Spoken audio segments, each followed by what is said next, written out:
Paula had needed them to type into the chat box. Was that correct?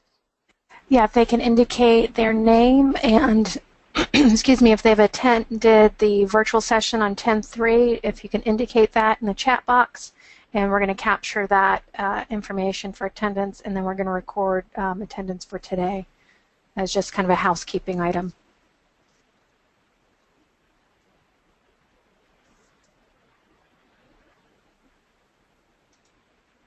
So Deanna, if you can let us know when you have that information.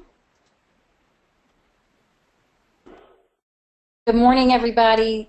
This is Marcy Rock. So glad to be here. Hope that you are happy to be spending time with us this morning as well. Laura and Deanna have asked that you please type into the chat box whether you were here on 10/3 if you were with us. It's important that we capture the role, and then today. So as soon as we get that role recorded, we can begin our review and interactive discussion. And Deanna and Laura, if you can give us an update when that's completed.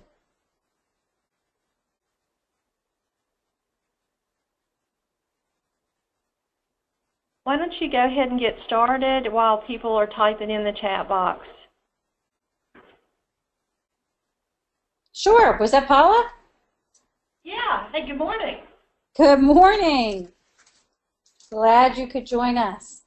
So again, happy Friday, everybody. And if you are glad to be here, give us a raised hand.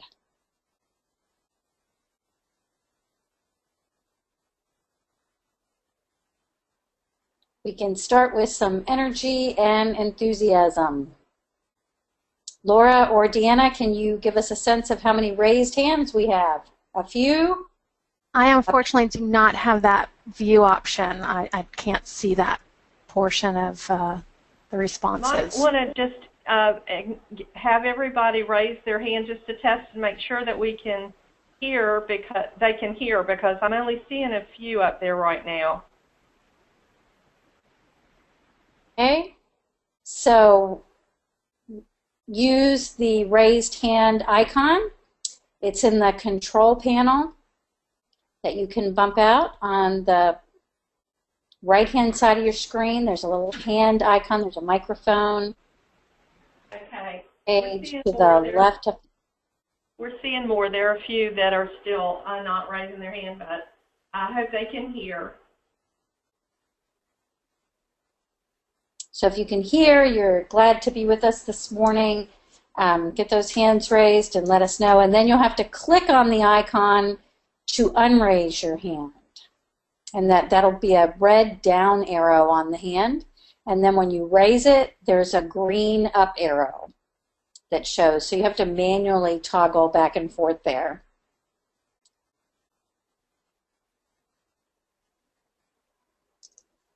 So this morning, without further ado, we have some time again.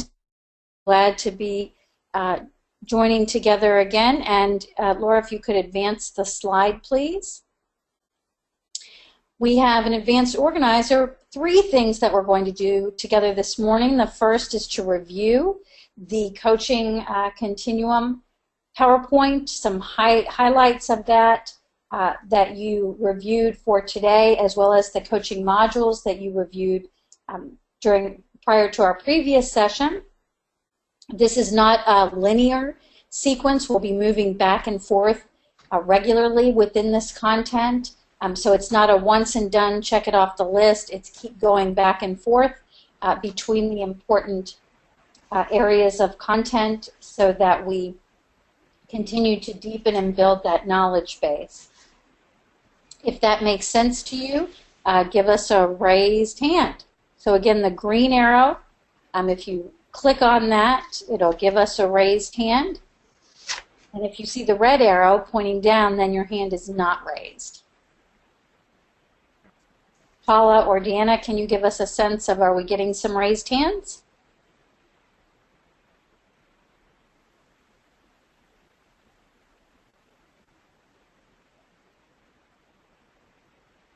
Yes, we're getting some hands.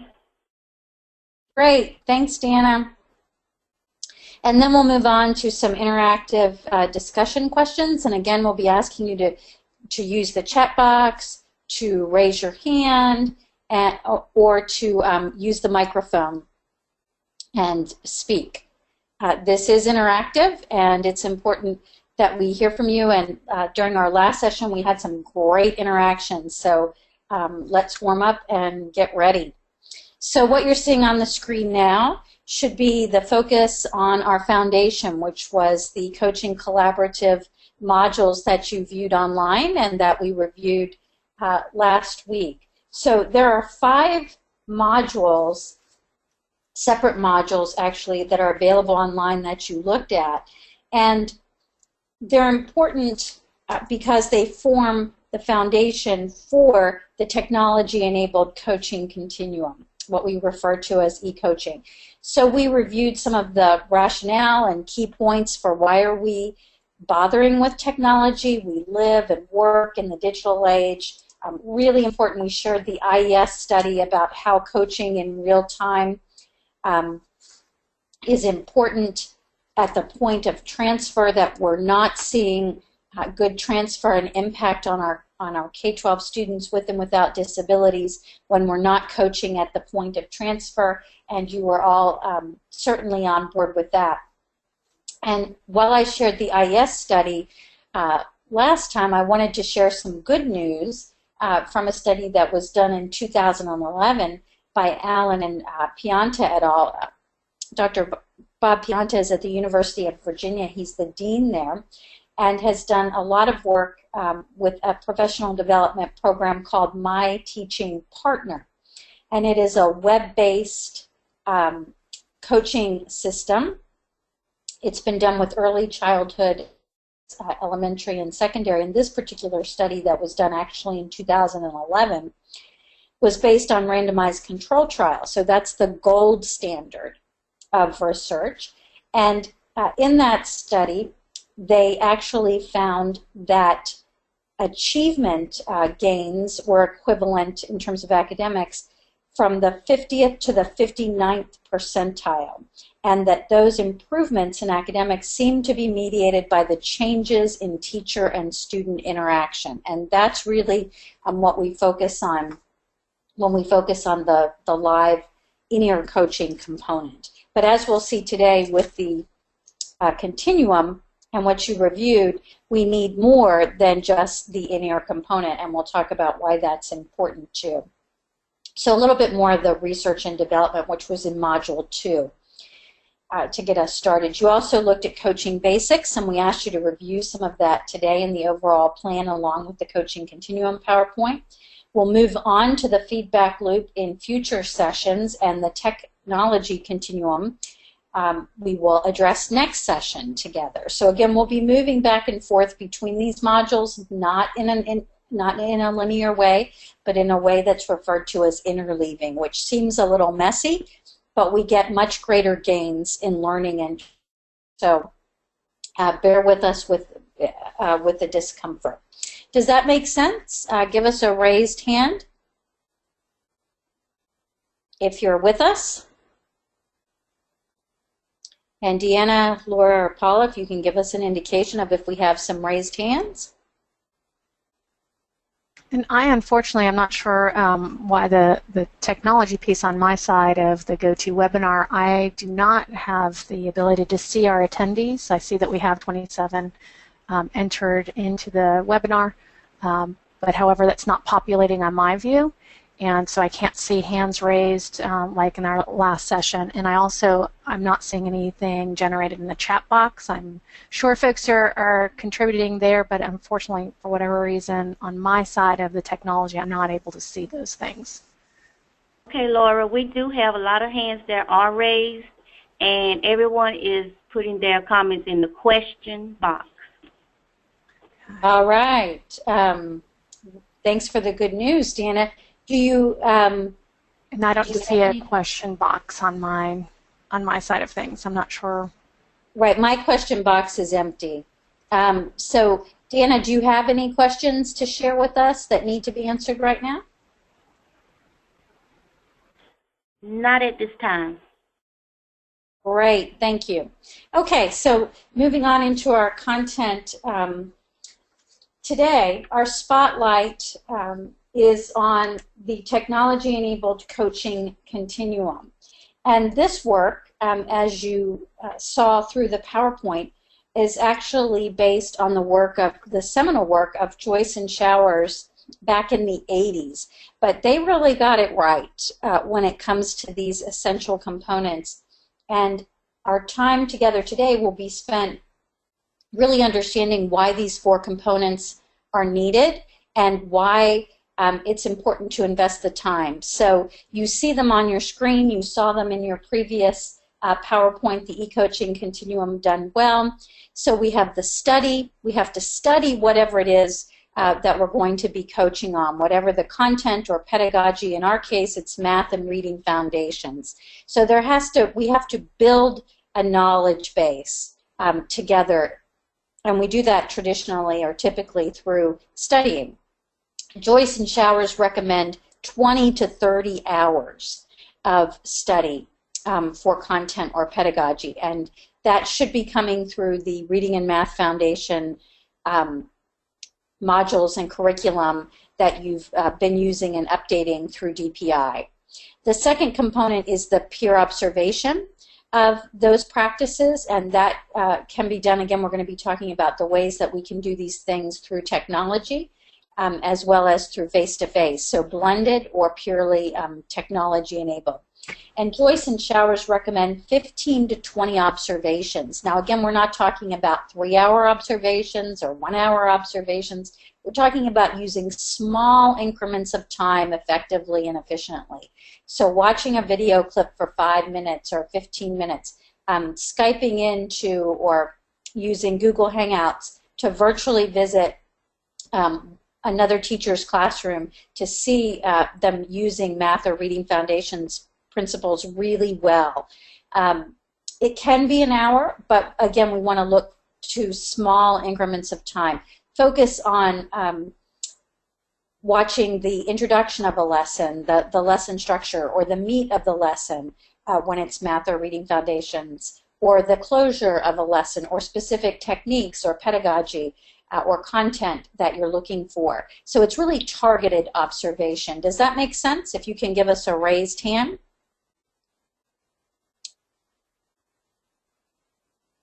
And those can be videos or actual on-site observations or video clips or YouTube clips. Anita Archer has some great YouTube clips for reading and explicit instruction. And we do have some raised hands. Good, thank you. And then moving on to the one-on-one coaching. That's where we actually coach at the point of performance or transfer on those on what we've been studying and watching, and we target some specific skills, but we also comment and coach on other things that are relevant to math and reading foundations that they may not have been studying explicitly, but that they will study in the future or have studied in the past. And that's a form of pedagogy called interleaving. And interleaving is important based in the research in cognitive psychology for a couple of reasons, but most importantly, we get greater gains in outcomes summatively, not formatively. During formative assessments, their performance usually is messy and not very good, but over time, we get better gains in learning. So whether it's a motor skill or a cognitive skill. So the easiest example, the one that's easiest to understand, is one around basketball. So if you teach kids how to do the free throw, or how to, you're going to ultimately test them on shooting from a 4-foot distance, a distance of 4 feet, then you want them to be practicing at 1 foot and 3 feet and 2 feet and 5 feet, and even though they won't do as well again during those formative assessments, in the end, when you test on that 4 foot, 4 feet, it doesn't make sense, but it works. they will perform better because they've practiced under a variety of conditions. So although we target the feedback and focus the feedback, and we'll be talking about that more in future sessions about one-on-one coaching, we also want to sprinkle in some other feedback as well on things that we're not targeting explicitly. Does that make sense? If you can give us a raised hand to indicate emerging understanding. There might still be some bugs on the windshield, or it might be becoming a little clearer, but some beginning emerging understanding. Deanna, do we have any hands raised? Yes, ma'am. Great, thank you. And then finally is the group or peer coaching, and we again, that can be blended on-site, face-to-face, as well as online, and that's usually done through a professional learning community, critical friends, or instructional ground rounds, where we really focus on those problems of practice, where they support one another over time in using those math and reading foundations. So they talk about what, in very focused discussion, what's working well for them in using math and reading foundations, what's not working so well for them, and what they would like to continue to improve on. So the one-on-one coaching, Joyce and Showers recommend 10 to 15 times, and the group coaching is really unspecified at this particular time. It's just an ongoing support. So typically, we do these things separately. We do math and reading foundations through online modules, but we don't do the one-on-one in-ear coaching. Or we do the one-on-one ear coaching, but we don't do the explicit study, or we don't do the group coaching. And the problems that come up with that you read about in your PowerPoint or interacted with, what are some of those problems? So if you can enter into the chat box or use the microphone.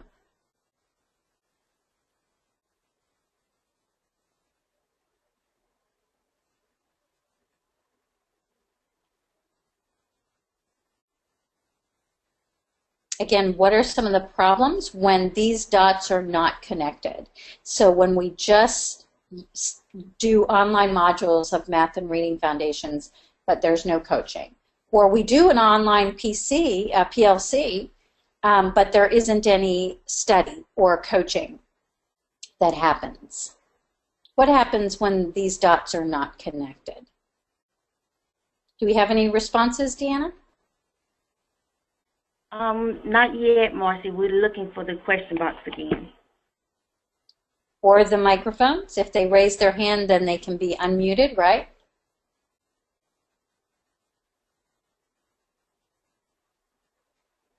We have a lot of hands raised. I'm not sure if they have a question, but we can go down the list and ask.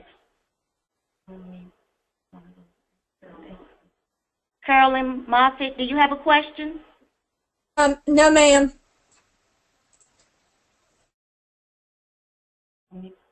Christy Boyd, do you have a question?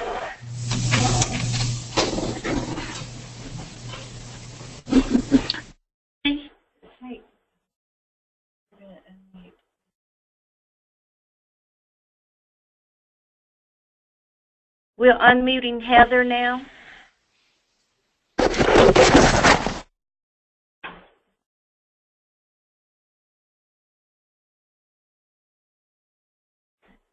Carla Melton.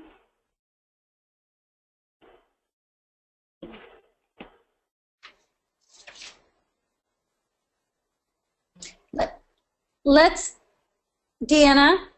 Yes. Can you hear me? Yes, Marcy.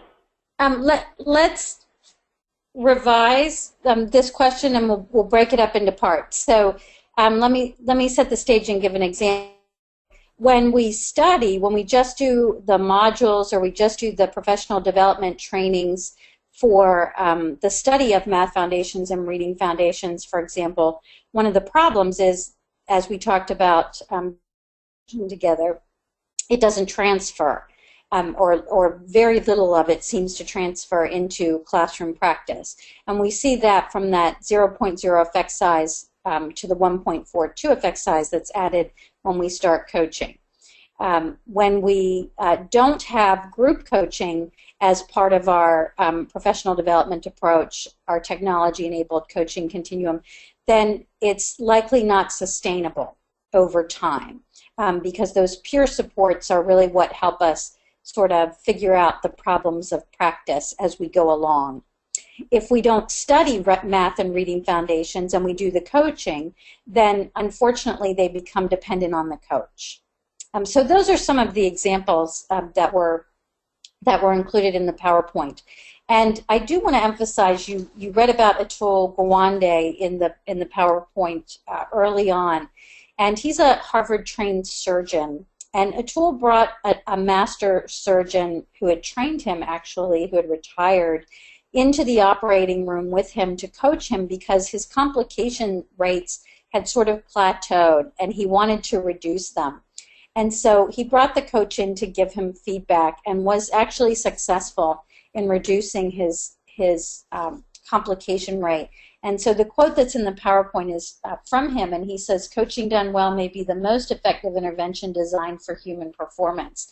And what I want to emphasize is that that's true for novice teachers, for beginning teachers, for mid-career teachers, and for late or advanced career teachers. So everyone can benefit in different ways from study, from peer observation, from one-on-one coaching, and from group coaching. Does that make sense? A little more sense? So a raised hand if you're with us. Raised hands are popping up. Great, thank you. And so if you'll advance the slide for us, please. So why do we bother with study? And we talked about this a little bit. So it's really about building our knowledge base. Again, if we don't have a knowledge base, then we're going to be dependent on our peers or on the coach for what we need to do during instruction in math and reading foundations using those principles. So how will the teachers that you're working with, how will they study math and reading foundations? You can either type into the chat box or raise your hand to use the microphone, but share with us what you will do as a coach to facilitate their study of math and reading foundations. Okay, Marcy, we're going to unmute Heather Hyman.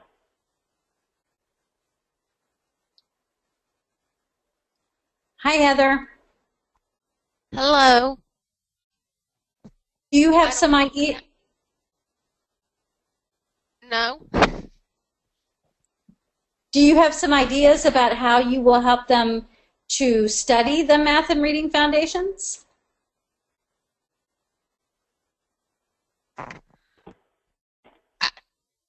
I guess with this Buccaneer, I'm hoping to establish it with those that are going to take math foundations this year and do some study and follow up with them.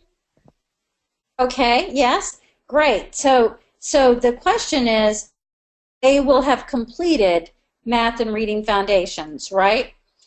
So how will you help them continue their study? Because just because they complete the training, they're still going to have to go back intermittently to review different components of the math and reading foundation. So how might you help them do that as a coach? So based on what they have me focus on during an observation time or a critical friend time, have us focus on, then to encourage them to go back and try to improve on a certain area or figure out what that anticipation needs to be as they're approaching this lesson. Absolutely. That's a great connection, Heather. So You could also do that, for instance, by setting up a Twitter chat for those who are really focusing on a specific pedagogy or a specific content area in math and reading foundations, where they talk about what they learned through the through their course. It's online now, right, Paula? The Math and Reading Foundations, is that correct? No, ma'am, it's not online. Oh, it's not online. Okay. So whenever but they have materials that they can refer back to? The new revision is currently being completed, and materials will become available. These folks already have been exposed to the recertification and the materials, and but the finishing touches are being put on those as we're moving forward through the recertification, so that they will be available. Right. Right. So you may direct them to go back to those materials and look at certain things. Look at certain aspects to pull out, as Heather noted, to incorporate into the lesson. You may design a quick PowerPoint, 5 slides that will help them to really focus on an aspect of the content or the pedagogy. You may design a Twitter chat or set up a special Facebook page where you can showcase and pull out different aspects of the Math and Reading Foundations curriculum that you need to review with them. So the goal is to use technology to support them in ways that they can keep going back and forth between the content, because we're not one-trial learners. So having them go back and review in the curriculum is really important after they finish that or their training with the initial Math and Reading Foundations. Does that make sense to everybody? If we can see a raised hand. That part of our hand, Marcy. Good. That part of our charge as coaches is really helping them to go back to material that they've encountered previously and think about how they'll incorporate it or what they could change about it in their future lessons. And so what are some of the other technologies that we could use in addition to a Twitter chat or a PowerPoint? It doesn't have to be super high tech. It can be low tech. It can be face-to-face. It can be online, a blended variation. But what technology really does for us is to help us reach more people more effectively and efficiently. So as a regional coach, that's something, and a DPI consultant, because you have geography to contend with, that's something to consider. Can anybody think of some other examples? Online now, I'm able to see the questions and the hand raises. We were able to work that on the back side of things, so I can see now. And Rachel indicated Google Docs, and Carol indicated Google Classroom. Yes. Krista, if I'm going to pronounce this right, I hope Voxer is a nice technology which allows chats, video, and discussion. Excellent. We're going to unmute Carol Moffett. Hi, Carol.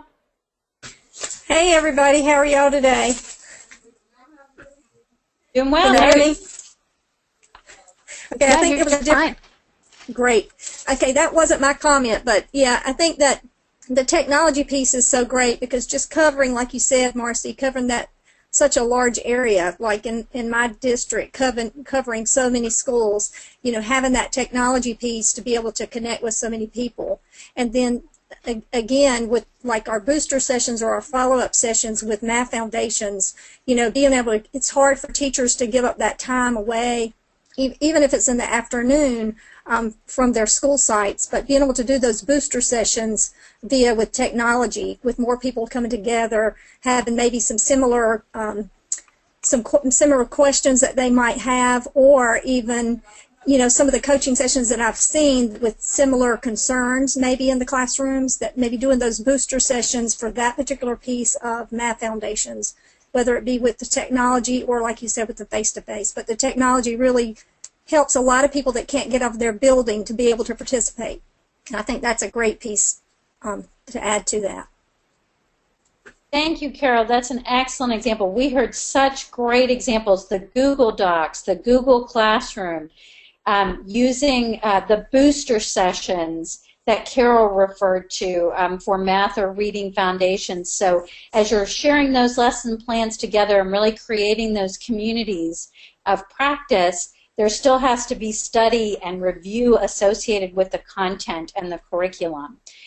So using Skype or Google Hangouts or Zoom to get a group together for 15 minutes or 20 minutes to review some critical content or pedagogy in math foundations is critical to improving their practice over time. So those were excellent, excellent examples. Again, you could get them together for a Twitter chat at an arranged time across districts.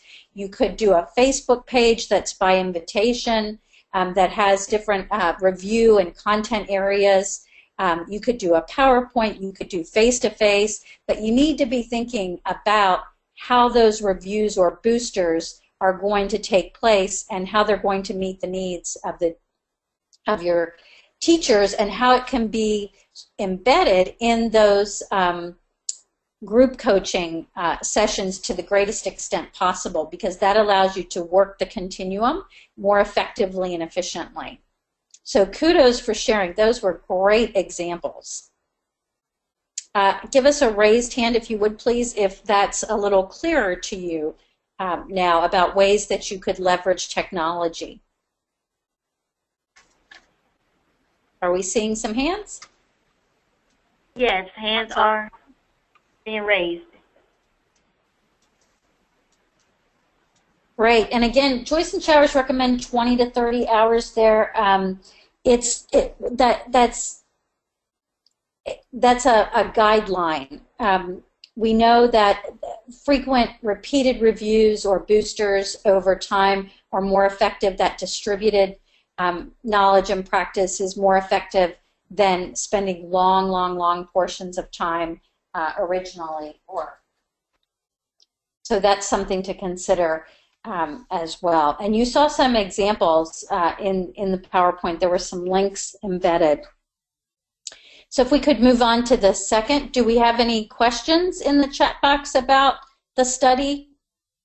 When we actually do study or review of math foundations or reading foundations? No question. Great. If you have any, be sure, please, to type them into the chat box. So the second part of the continuum is that watching, is observing, being able to see others. And again, this is where you can network across regions as regional coaches and as DPI consultants. So if you have somebody who's exemplary in their application and transfer of math and reading foundations, setting up some observation times where people can Skype in or Google Hangout in or do an on-site if they're geographically located nearby, or capture a video clip. And again, think about the lesson structure. The introduction of the lesson, the main ideas and big ideas and the essential points of practice within the lesson, the questioning that's used in the lesson, and then the lesson summary. So think about not just capturing the whole lesson, but the important aspects of lesson structure that people can watch bits and pieces of and then put them all together in a more holistic way. So why do you think it's important, this is sort of a no-brainer on a Friday morning, for people to be able to watch not only examples but also non-examples? And again, you can do some homegrown video capture, but there's also some great video clips available on the web. So why do you think it's important for them to be able to see what math and reading foundations looks like in practice? If you'll give us type into the chat box or use the raised hand to use the microphone. So Carol Moffitt has raised her hand. I'm going to unmute your microphone so you can share out. Okay, Hi, so I'm having one of those automatic hand raising things over here, so that really wasn't raising my hand. Okay, well, I will unselect you. Thanks for Okay, and Carla, hopefully this isn't a phantom hand raise, but I'm going to unmute you if you'd like to share out. It was definitely a phantom hand raise. So sorry. That is okay. It's on autonomous. It's going rogue autonomously. It does that. You have to keep kind of monitoring and checking and toggling it down. Okay. So why is it important for us to have models for teachers to be able to see what it looks like?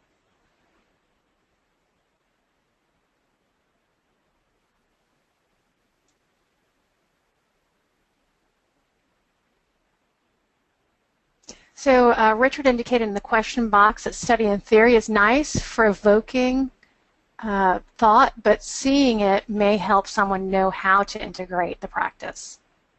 Right, absolutely. Thanks, Richard. So we can talk about it, we can read about it, but to transfer it, when you have models, examples as well as non-examples, here's what this looks like or could look like, and here's what it doesn't look like, is part of concept development and concept attainment. So it helps us to develop, it helps teachers and all of us, K-12 students too, to, with and without disabilities, to better understand what it is that we're trying to transfer. Now, we want to help people understand that this isn't the only way that it can look, but this is one way that it looks with fidelity. We always have to consider context, the age of the students, how many students, being culturally sensitive. There are all kinds of context considerations that we have to love and help them be mindful of. But being able to see what it looks like is a really important part of being able to then actually do it. So thank you, Richard, for sharing. Right, and Krista kind of said something similar. She says models enable teachers to better align their perception with what you are trying to convey. Absolutely. And again, we can all, think of a very simple analogy like the glass half full or half empty. We can perceive, and that's the key word that she mentioned, was how we perceive it. So we can perceive content or information about math and reading foundations in one way, but when we see it, it can really help us to say, oh, wait a minute, that's not what I was thinking, or that's not how I was perceiving this to be or to look like. So that perception is really important in aiding transfer as well. So our study and our observation really, again, build that knowledge base and help us to perceive what this practice can look like as we attempt to then transfer it. And Krista goes on to indicate that a teacher's perception is their reality. So that kind of creates a question for me. So how do you get behind the teacher's thinking to understand their perception to then move them towards reflective opportunity to promote change, if change is necessary? Right. So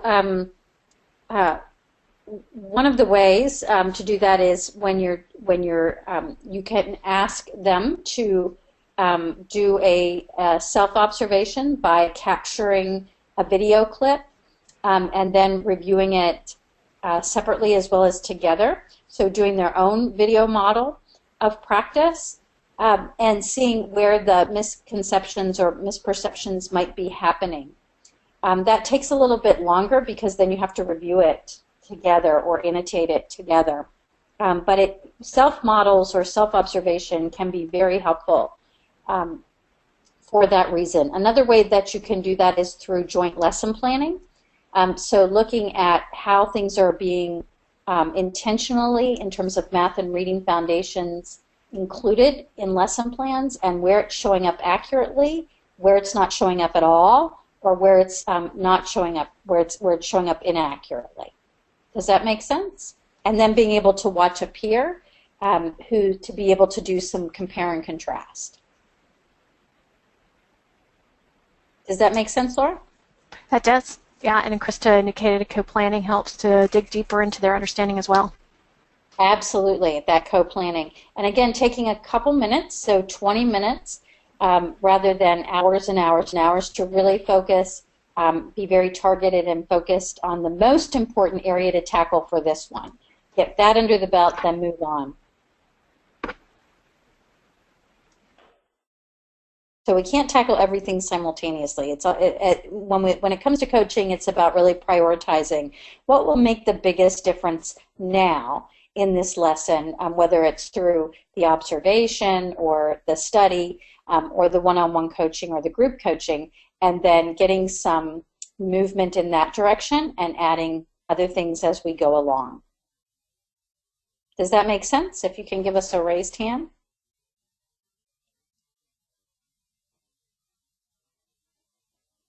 I'm seeing some hands being raised. Hopefully they're not phantom, and this is actually making sense. Not autonomous, yeah. Right. So again, think about self-observations, capturing some video clips themselves and sharing them. Again, I would recommend using smaller increments of time, asking them to capture 10 minutes or 15 minutes of the lesson intro or the lesson summary or the meat of the lesson before you go on to 30 minutes or a half an hour, because it takes a lot of time to go back and review video and annotate or debrief and discuss on them. So how will you leverage technology as a regional coach or a DPI consultant to make observation more effective and efficient for the teachers on reading and math foundations? Do you have ideas? I think continuing that model of the bug and ear and using that technology, but not just kind of keep the constraints to just using a swivel, but thinking broader so that we can kind of optimize on the ability to be remote and reach out and observe so that we have more opportunity within one day to make observations and provide feedback. So using a variety of technology sources or platforms to observe. Sure, and we're not just talking about you doing the observing, the regional coaches or the DPI consultants. We're talking about giving teachers, your teachers, an opportunity to see math or these certain content or pedagogies, like watching Anita Archer doing explicit reading instruction with students with disabilities on YouTube to show unison responding or errorless learning strategies. So does that make sense? A raised hand?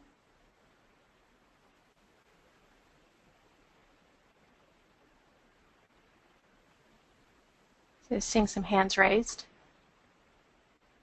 So it's not just about, let me restate that, it's not just about you, the DPI consultant, or the regional coach observing the teacher. This is about how, as a coach, you will find ways to help them observe reading and math foundations in action and using technology to do that. So whether you can arrange for them to virtually visit another teacher's classroom in another region or in another building within your district, so that they can see, oh, this is what this looks like. I think that when you rephrase the question, it totally sparked some thoughts and ideas around that, which is exciting because of the structure of our grant cycle with our best practice sites and demonstration centers and or best practice centers and demonstration sites and network sites. We have a lot of really great things happening across the state that we as consultants may observe a kind of a key example that really ties into the work of math and reading foundations, that we can then network with one another and schedule those virtual observation opportunities where we can see it in action and use those as opportunities as follow-up coaching sessions with teachers and instructors too, if there's an element that we observe for growth or expanding their understanding of a concept, we can then network and observe virtually. Yes, great. So, and again, you could start compiling virtual libraries of small snippets of video clips of your teachers actually using the principles of math and reading foundations in action and put them on the secure site that's password protected so that they're not available to the public, and ensure that you have the video releases to do that through the district.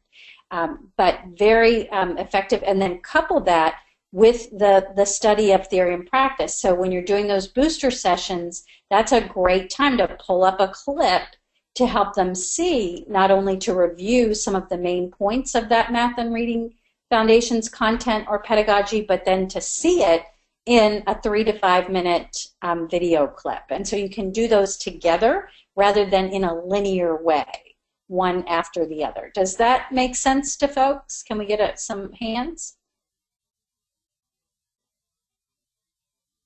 And seeing several hands raised.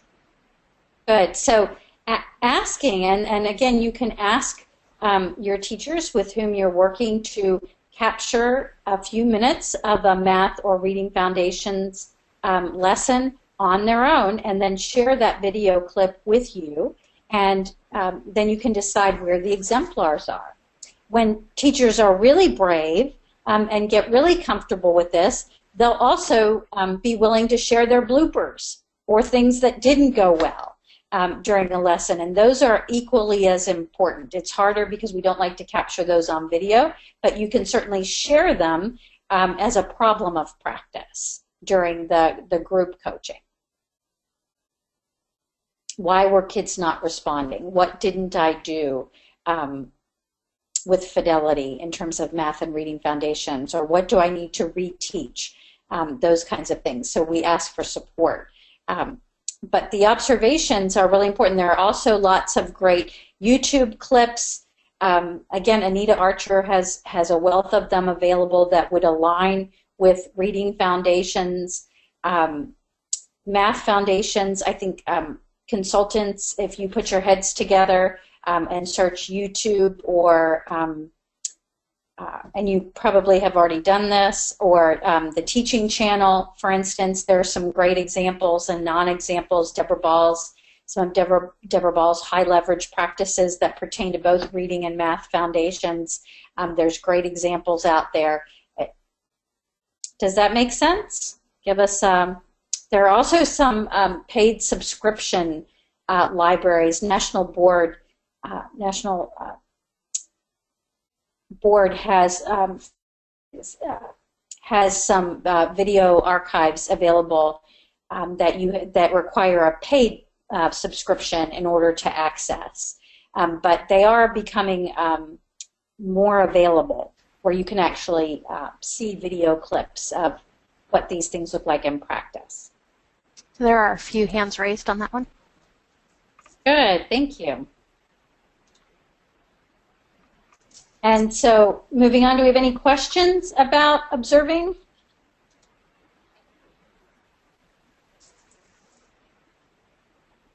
And you saw in the PowerPoint some links and some examples of teachers talking with one another after they had an opportunity to observe.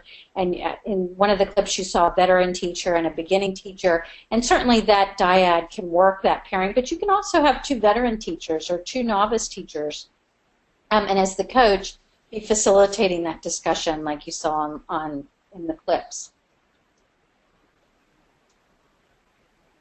So with one-on-one in-ear coaching, again, this is at the point of transfer. So through study, through the math and reading foundations and the booster sessions and the video clips and the observations, being able to watch one another actually do it, that's building the knowledge base. We have to have a professional knowledge base from which to work and from which to coach. And so we have to be coming back and forth, moving back and forth with that as we are coaching. The one-on-one coaching, again, is at the point of transfer. If you try to do one-on-one coaching when they don't have a sufficient knowledge base, that's emerging. It may not be sophisticated at this point, or it may, but if you try to do it without the study and without being able to see what math and reading foundations looks like through observation, then they become very dependent on the coach. So that's why it's important not to take on coaching without having some knowledge. Again, it may be emerging knowledge, beginning knowledge, under the teacher's belt. Does that make sense? You'll give us a raised hand. Did I explain that well? I'm seeing hands raised. So while it's tempting as a coach to want to jump into this, I strongly encourage you to make sure that you've done some booster sessions and had some opportunities to see some video clips of what Math and Reading Foundations looks like in action before you launch into the real-time in-ear coaching. And then go move fluidly back and forth between the components on the continuum. So what you saw in the PowerPoint, again, were some examples of what in-ear coaching looks like. So it happens in the moment. Joyce and Showers recommend 10 to 15 coaching sessions, and these coaching sessions are about 20 minutes. So again, because they're very intense cognitively, you can do more in less time. So rather than spending an hour or an hour and a half or a morning in a classroom, it's really about targeting those math and reading lessons and figuring out what the most important parts are to coach through based on that study of theory and practice. You can do on-site if you wish to travel or you're located in the vicinity using two-way radios, and you saw some examples of that. Or you can use the Bluetooth and the swivel or the laptop and webcam to connect online. So the question is, why should we bother with this one-on-one in-ear real-time coaching? Why is that important to help teachers transfer the Math and Reading Foundations content? Any ideas about that? Any folks who have done that? Carol Moffitt and others?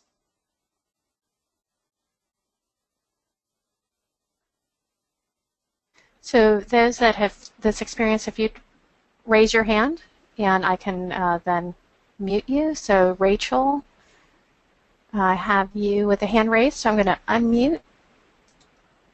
Rachel? Hi. Yes, I think my hand went up, but I think that if you're in a one-on-one situation right then in the midst of it, then it is real time, and it makes a whole lot better sense when you can address something right then as it happens than later.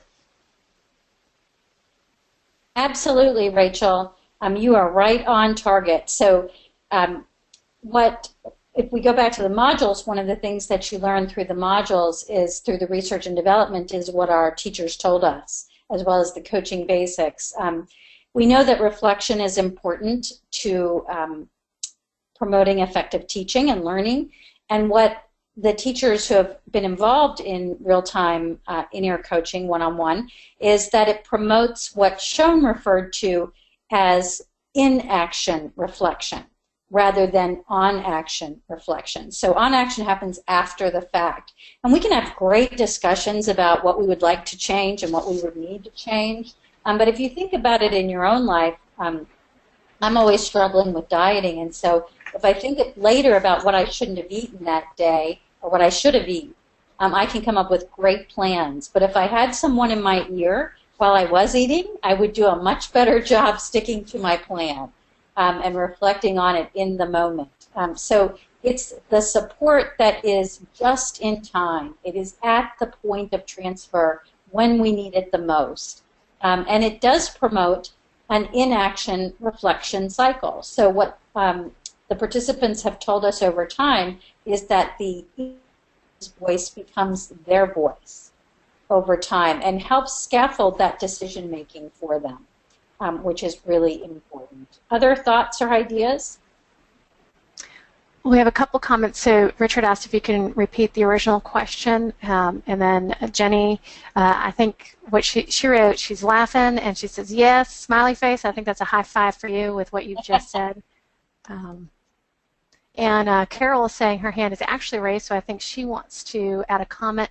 But Marcy, would you first just repeat that initial question that led into this conversation? Sure. So I hope you're seeing it on the screen too. That why bother with this one-on-one in-ear real-time coaching? How will you use it, and how will you leverage technology? And Carol, I'm going to unmute you. Hi, Carol. Carol?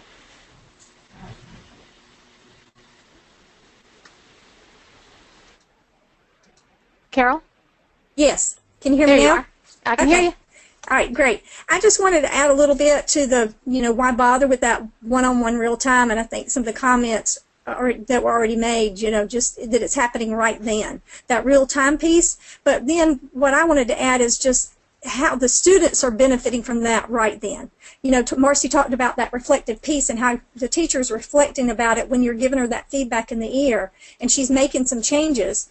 But the great beauty of that is that it's impacting those students right now, instead of waiting, like Marcy's example with the diet, until after she had already intaken all that food that she probably shouldn't have. But with the students, it's so critical because, one change just from a couple of comments and a teacher has tweaked one thing has just led to such a better understanding for our students. And so that's what is so neat to watch and to see the light to come on with those students. Instead of after the fact, if we'd have done that, had that same conversation after the lesson, then we would have to wait till the next day. And then we sent those students going home not understanding that as clearly as they could have. And so that piece is so, so important. And I really love that piece about it with the students and being able to see that in real time and impacting those students right then. Absolutely, Carol. Bravo. Thank you for pointing that out. We have so many missed opportunities, so many lost opportunities, and our kids, we talked about this during our last session, don't have any time to waste instructionally or behaviorally. And so you really get big benefits from being able to coach in that real time and see engagement improve, see understanding improve right before your eyes. And it's really empowering to the teacher as well as to the students and the coach. And so it's an opportunity for co-teaching as a coach. It's an opportunity to really focus on student performance and to see it improve in the moment. And those are opportunities that we cannot continue. Carol, again, kudos for making that point, because it is the most important point to make. And Heather Hyman has indicated in the question box a statement here that she says, if we go back to how we learned and started our craft, this is our structure for student teaching. And this point in her career is what she's sitting back and reflecting on to the approach of coaching and how embedded is what she's seeing based from student teaching or current practice. Right. So if we think back to Atul Gawande's example, he's a very accomplished surgeon. He's on Harvard's faculty. He's internationally renowned. And for him to bring a coach in at mid-career into the operating room, I mean, think about, you're a patient. He uses this example in his video talk, and he says, when I would tell my patients that I was going to have my coach in there, they sort of, you could sense the unease. But it's really important to think about it in terms of our pipeline and our professional development pipeline and how we're supporting teachers over the course of their career, not just initially or not just if they're struggling, but all teachers, and we made this point earlier, can benefit from that real-time support. And that's what it is. Again, it's not Big Brother, it's not nagging mother, it is co-supporting them, co-teaching with them in that moment to improve student performance. So thank you, Heather. Other thoughts? I think what you just raised, and going back to the video of I can never remember how to pronounce the gentleman's name, Atul Gawande.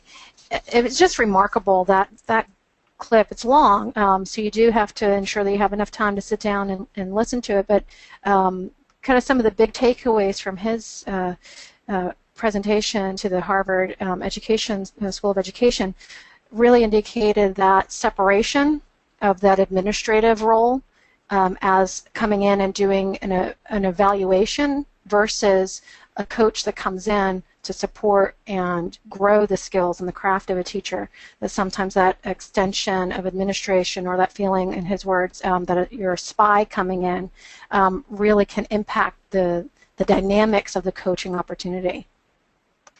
Right. And so I tried to pull out there a few minutes to focus on, because it is long, so to really distinguish between coaching and teaching there in the video clip, if you don't have time to watch the entire video, archived video. But it's a great example across disciplines, not only in education but also in medicine, about the power of coaching and some of the distinctions that need to be made.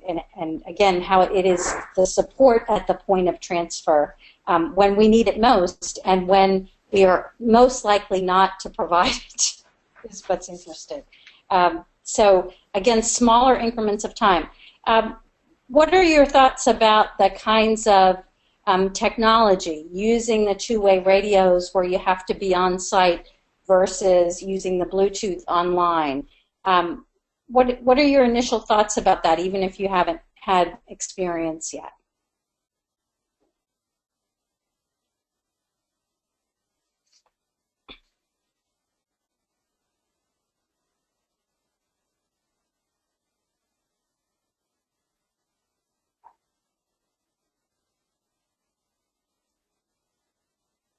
What are some of the limitations that you might see about using, let me rephrase that, about using the two-way radios, the Motorola radios, where you have to be on site? What are some of the advantages or disadvantages of on-site versus online? I'm not seeing any responses in the question box. I do see a couple hands raised, so I've got Jan and with a hand up. I'm going to unmute, see if you want to respond to that question. Jan?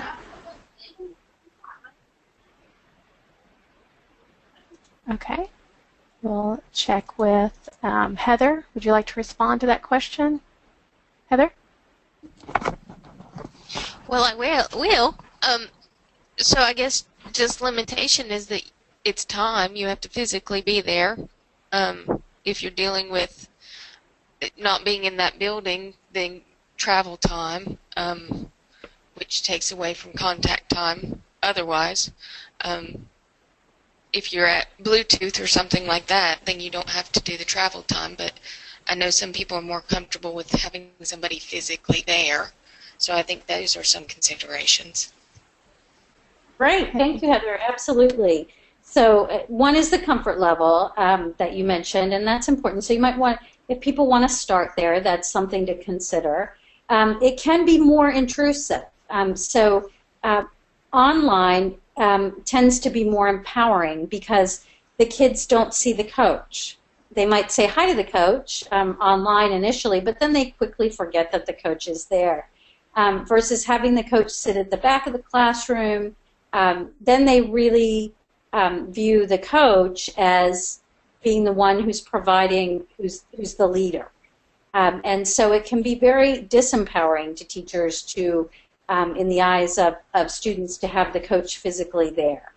But again, you want to think about context and think about preferences, and encourage, if somebody wants to start with the on-site, to move towards online because it is more empowering and more effective over time.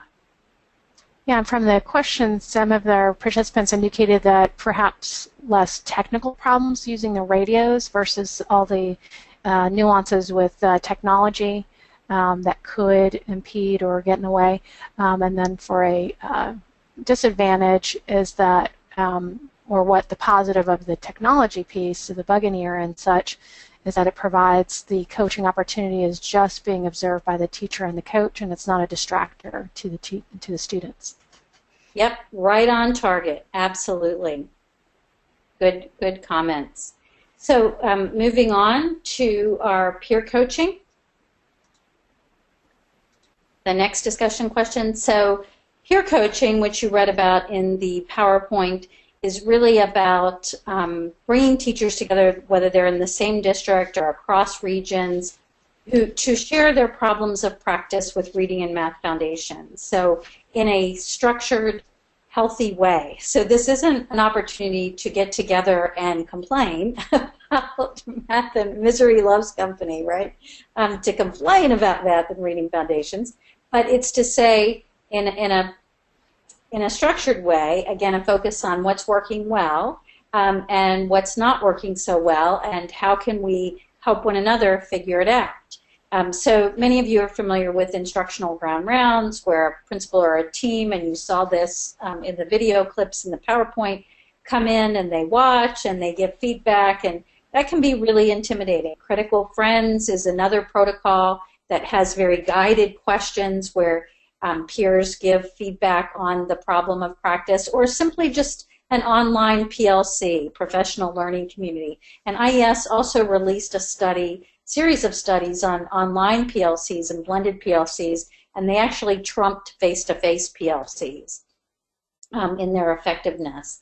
And so we know that they can be an important source of support for teachers as they, in addition to, again, we have to have the study of math and reading foundations, the boosters and the reviews. They have to be able to see what it looks like. They can, again, share those video clips through this group coaching, or just one-on-one with you as the regional coach or the DPI consultant. And then the in-ear coaching as well. So why did we say that peer coaching is important if we don't have it? If we just have the study, we just have the observation, we just have the in-ear coaching, and we don't bother with the peer coaching part, what falls apart?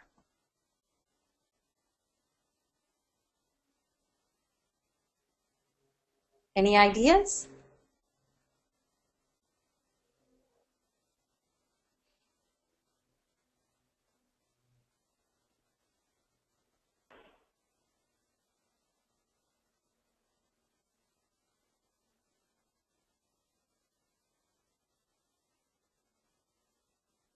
Laura or Deanna?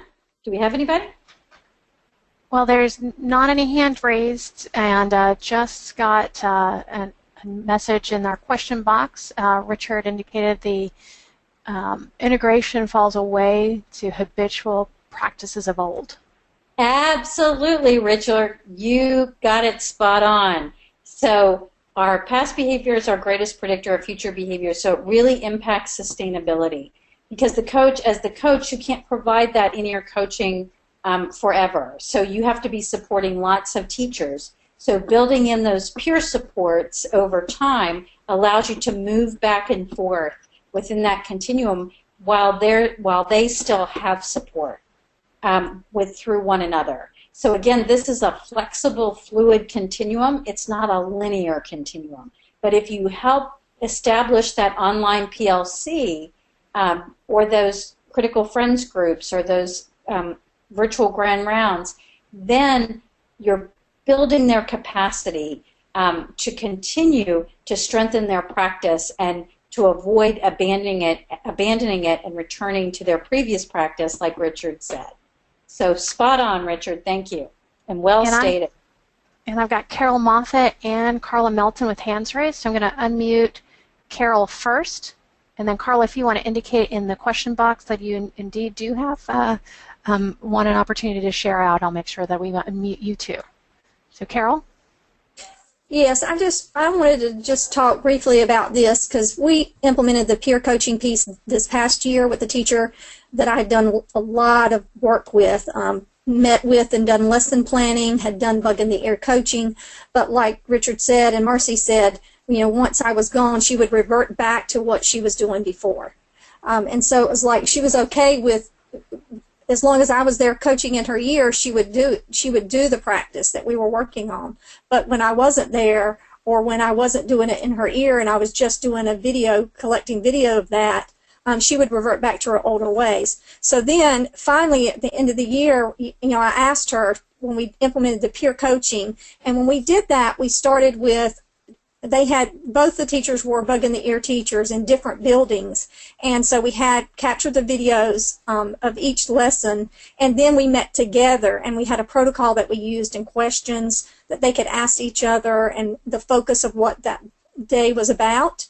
And they seemed to like that. But when I asked that teacher that was struggling, you know, what made the biggest difference, because like I said, she had had layer upon layer of support, and things hadn't been changing very much.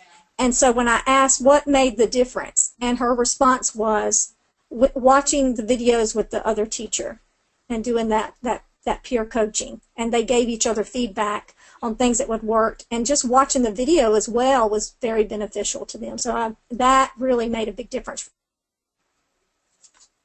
Right. And so thank you, Carol. And it is that continuum. We can't disregard the other pieces. They help build the foundation, but as we talk about moving forward, then they really need the infrastructure to support one another in order to continue those changes, as Richard and you and others have said. So it's a really important component not to overlook. And did we have Carla too? No, she, in fact, it was a it was a spontaneous phantom autonomous hand raise, so we're good. Yeah. And I'm not seeing any additional comments or questions. Okay. And again, they don't have to engage in this for an hour.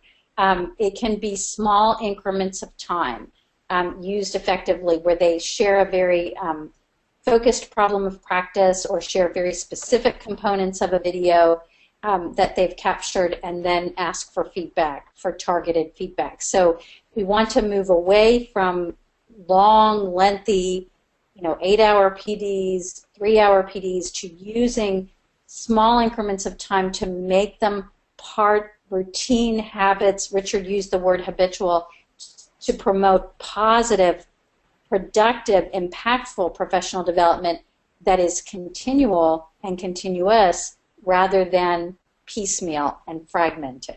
So it takes some time to build in these components, but it's really building a strong infrastructure to establish knowledge, hone knowledge, further develop and refine knowledge, to transfer it, and then to sustain it over time. And if you don't have the 4 components, one of those aspects is going to fall apart and break down. It's not a magic wand, but it's a whole lot better and more effective and more efficient than what we've done traditionally.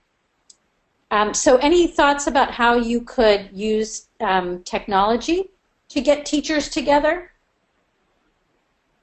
to talk about their problems of practice and their successes, their points of pride? It doesn't just have to be problems of practice. It can be sharing points of pride. What are they proud about their ability to transfer math and reading foundations? Any ideas about ways you could use technology for that? So we have Google Classrooms. Yeah.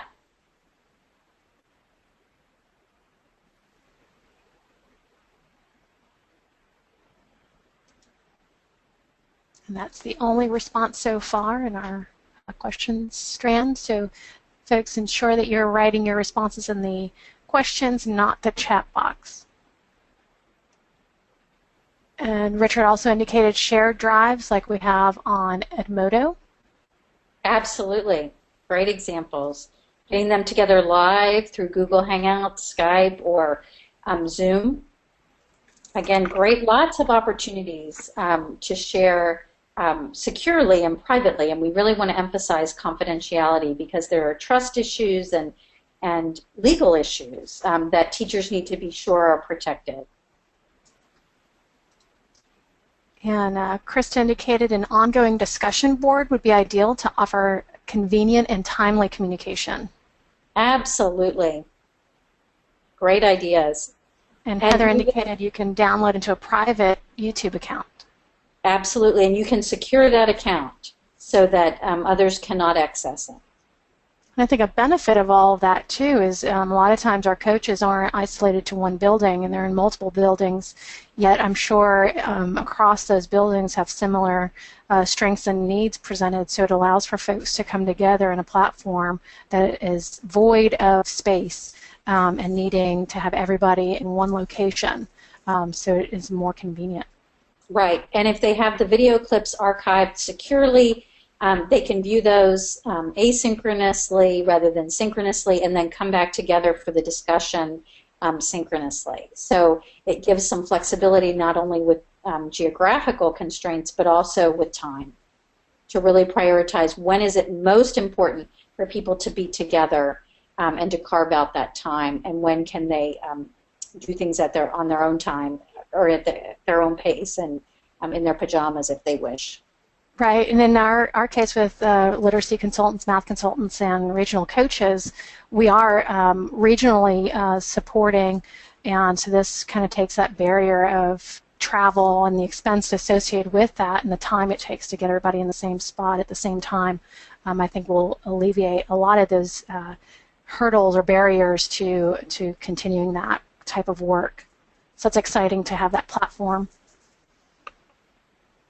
Right, absolutely.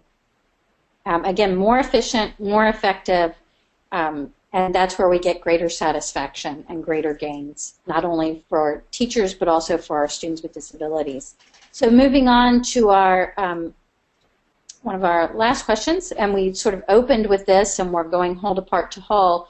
So as you're coaching and thinking about the technology-enabled continuum, it should be an integral part. This is not adding to your plate as a coach. This is your plate as a regional coach or as a math or literacy DPI consultant. And again, the dangers, the pitfalls that happen when we disregard components of the continuum in order to what we think is save time, but in the long run, it actually costs us time and constrains our outcomes for both teachers and students. So again, I'll just briefly review for the sake of time. Does it make sense, if you'll give me a hand raised, that if we don't do the study and we don't provide examples for them to watch, either of one another or of exemplars, that we don't build the knowledge base and they will become dependent on the coach or on their peers? Does that make sense? Did I explain that well? If you'll give a hands up. I'm seeing many hands raised. Good. So again, these will be reviews and boosters of math and reading foundations. And if we don't do the one-on-one real-time coaching, then the danger is that we don't see the transfer, or we see transfer that's not accurate or that is misperceived or not as impactful. I want to come back to Carol's point about the students and their responding as it could be. Does that make sense? Did we explain that well? If you'll give us a hands up. Okay, I'm seeing hands come up. Good. That's at the point of transfer. So study and observation are at the point of knowledge building.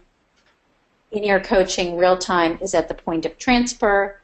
And then if we provide all of the above but not the peer coaching, as Richard pointed out, we get a return to habitual practice and it impacts sustainability.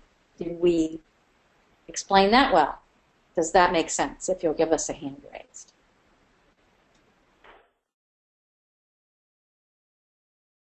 I'm seeing some hands pop up. Good. And so slides so we know why it's important, and we'll give examples of how to actually go about figuring this out, how to make the continuum work. Here is an example that we've used in Math Foundations.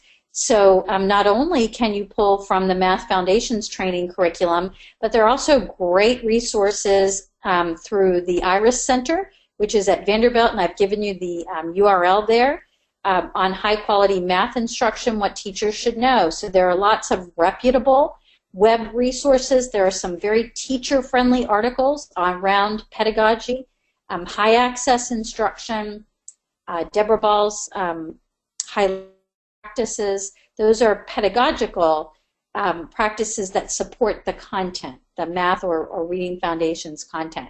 So these are some examples of how you could pull in some technology for boosters and reviews through Google Docs or PowerPoints or Twitter chats, or having them go look at the module, the IRIS modules, or go back into the Math Foundations curriculum for some review and booster content. In the technology-enabled observation, I've given you a URL for a YouTube clip on some high access. Again, these are high leverage for order of operations for math. So these are specific to math foundations. We could do the same for literacy. And then for technology-enabled coaching, actually doing your one-on-one coaching in math and reading foundations. And then your group coaching could be a critical friends group or an online or blended PLC or an instructional grand rounds on the problem of practice or the point of pride. I want to make that clear that we also want to be celebrating successful transfer. Does this help you think about how these might show up in a technology-enabled way, these components of the curriculum, of the continuum? If you'll give us a hand raised hand.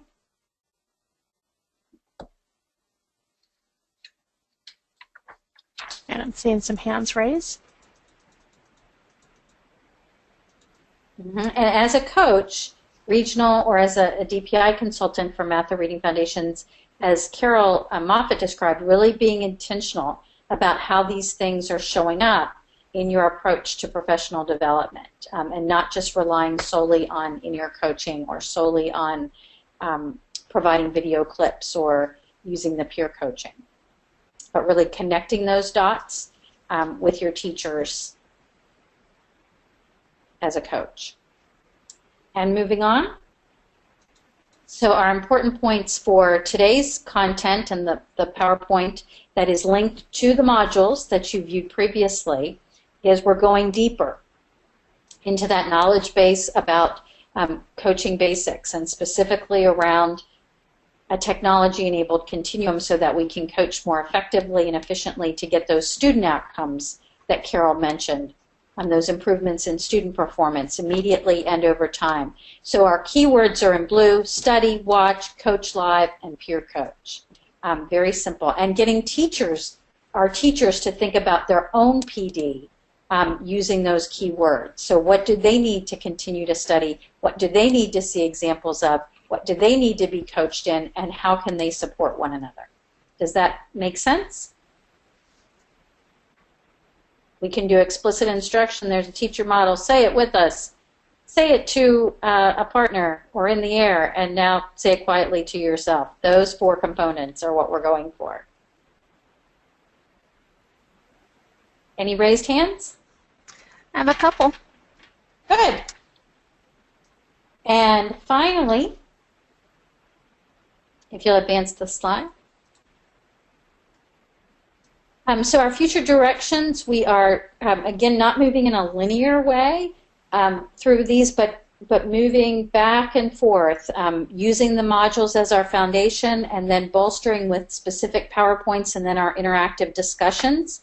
And we'll be asking you also to work together in future sessions, and you'll see that up and coming after the next session.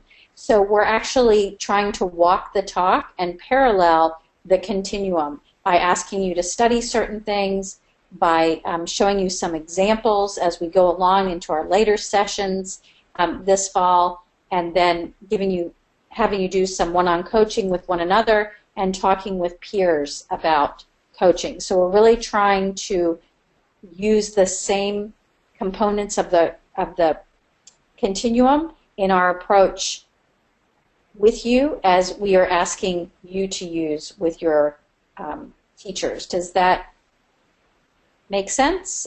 A hand raised? And the hands are popping up. Good. And next time we'll be working on the technology and looking at some of the options and some of the troubleshooting. You mentioned the on-site versus the online. Some of the troubleshooting tactics and techniques that we need to think about as coaching. So getting into some of the nitty-gritty, and then we'll pull back in our last set in our final 2 sessions and really look at the operational aspects. How do you make this continuum work in terms of formative and summative assessments, in terms of feedback, in terms of fidelity checklists and things like that, that will hopefully make the approach even clearer. So as we end our time together, if you'll advance the slide, certainly we want to express gratitude for your time. We know everyone's very busy, and we want to use that time effectively and efficiently. And if you will close by sharing with us in our last 2 minutes, we'd like to hear from as many people as possible, what you're excited about incorporating into your practice as a regional coach or as a DPI consultant that you've learned. As you all are doing that, I want to, this is Paula, I want to make sure that send out a reminder to you to register for the November 7th orientation at the Corey Center. You will need to go back to that memo that has the registration link so that we can get a good count for the purposes of lunch and attendance. Okay, so the November 7th, the reminder to register for the Curry Center for the orientation. Hopefully that gave people some think time. So what are you excited about? What are you looking forward to in terms of improving your practice as a regional coach or a DPI consultant that you've learned through the continuum or through the modules? And it may be something that you look forward to refining that you're already doing but you'd like to do better. So we have some responses in the question box, and I echo this from Karen. Excited about using electronic means for coaching. There are so many possibilities. Absolutely. Great that you're excited about it. There are lots of trials and tribulations too, but we work through those, and with patience and perseverance and positivity, and we can get some better outcomes for more teachers and more students. And we have a question here for Paula. Is November 7th mandatory for regional coaches? It is encouraged that they come. Paula had to leave. Okay. So if you're able to attend, do be sure to register so we can account for you with some of the other planning involved in that. Cindy indicated that she's excited to try something that is a bit cutting edge for coaching. Right. Really being pioneers and trailblazers in doing what works and really seeing improvements in students and teachers. That's a great one to close on. Do we have any others? Yeah, Megan indicated that she's excited about providing ongoing and immediate feedback. Yes, that whole continuum of support is really important. In the moment, real time, as well as ongoing over time.